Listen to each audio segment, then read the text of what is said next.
Bharatiya Janata party Odisha रे निश्चित शासन करिब।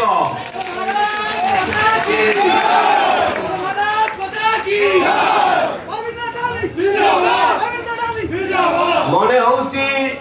आमे निश्चित भाव में भारतीय जनता पार्टी 100 ऊर्ध्व सीट आमे पाइबो यह सुनिश्चित जहाँ देखा मिलूँ बर्तमान जो भली भाव में प्रतिदिन हजार हजार संख्यार आज जनसाधारण भारतीय जनता प्रेमी भाई भौनी माने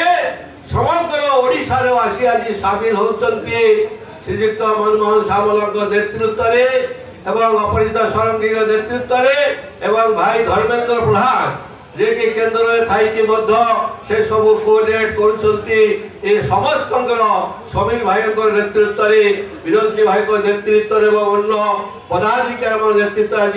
आपण मैंने ओडिशार अनुकूल सबु जगार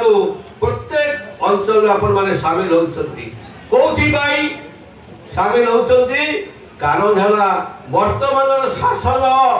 ए राज्य उपयुक्त नुहे।